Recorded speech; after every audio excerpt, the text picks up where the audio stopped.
안녕하세요. 정치를 쉽게 풉니다. 정치 쉽다. 오늘자 한겨레 이 기사에는 현 전국에서 민주당의 대응 전략이 잘 나와 있습니다. 자, 그대로 한번 읽어볼게요. 민주당 핵심 관계자는 이렇게 말했다.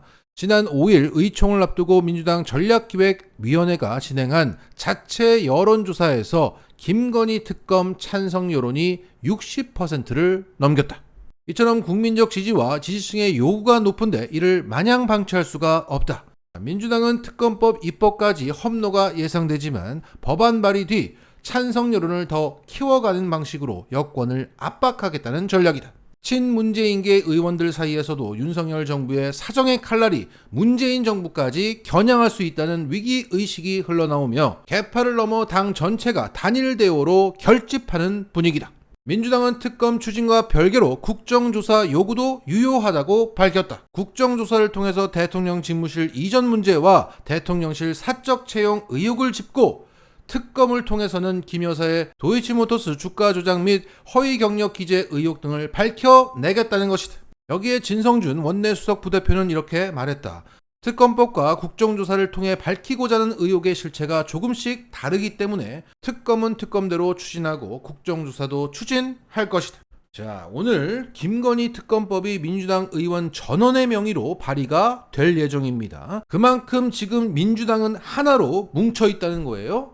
그런데 그 입법까지의 험로가 예상이 된다고 합니다. 그 이유는 법사위가 현재 국힘에게 넘어가 있고 법사위를 넘는다고 하더라도 김진표도 있고 국회 본회의를 통과한다고 하더라도 윤석열이 거부권을 행사할 수 있기 때문입니다. 하지만 김건희 특검 찬성 여론이 60%가 되기 때문에 찬성 여론을 더 키워가는 방식으로 여권을 압박하겠다는 거예요. 여기서 찬성 여론을 더 키워가는 방식 중에 하나가 바로 이재명 대표의 쌍특검 제안이었던 겁니다. 김건희 특검 받아라. 나도 받겠다.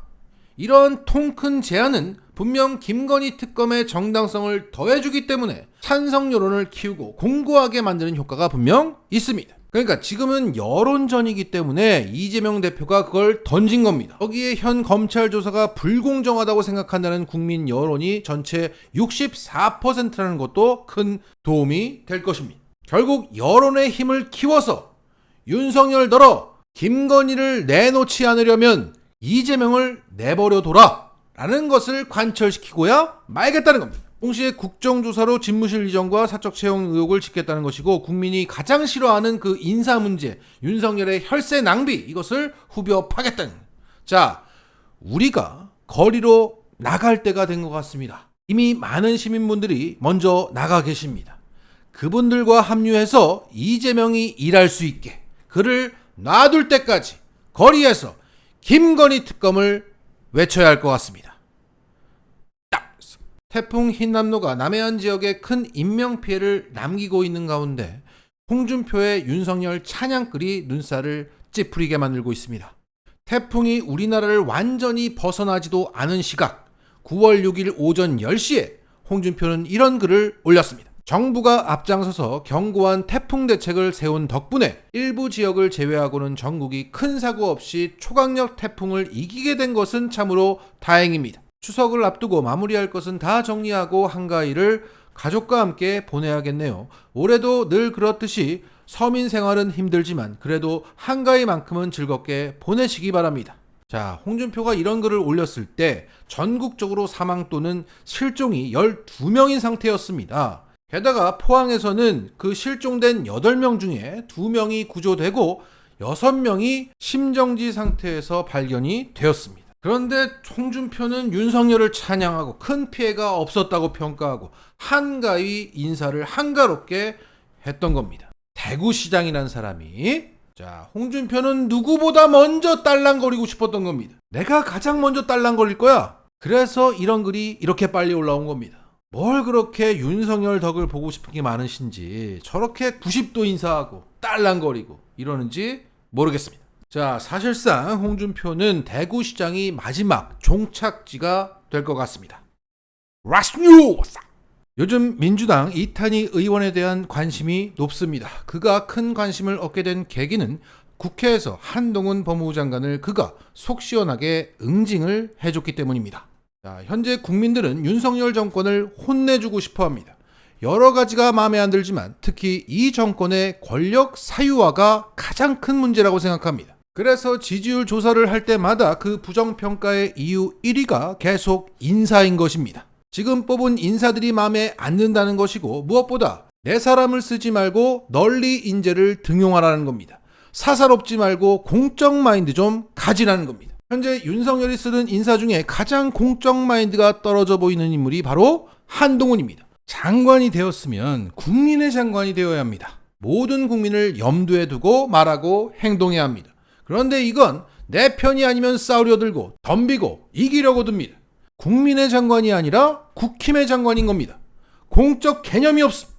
이러한 때 공적 개념이 없는 한동훈을 공적 개념으로 훈계하고 혼내준 사람이 바로 이탄희 의원이었던 겁니다.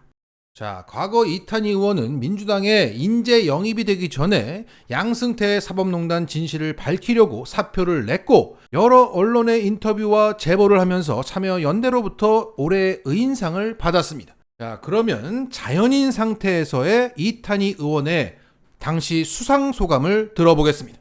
공직에 있는 사람이 편안하게 여기 설 수 있는 그런 분위기를 만드는 것도 의미가 있겠다 싶어 마음을 먹었습니다. 사실 저는 부끄럽지만 공익을 위한 제보를 한다는 취지 이전에 공직자로서 제 명예, 직업 윤리를 지킨다, 그런 생각이 가장 컸습니다. 다만 그것을 지켜나가는 데 있어서 제가 진정성을 가지려고 한다면 일단 내가 손에 쥐고 있는 것부터 내려놔야 되겠다. 그걸 하는데 용기가 필요하다.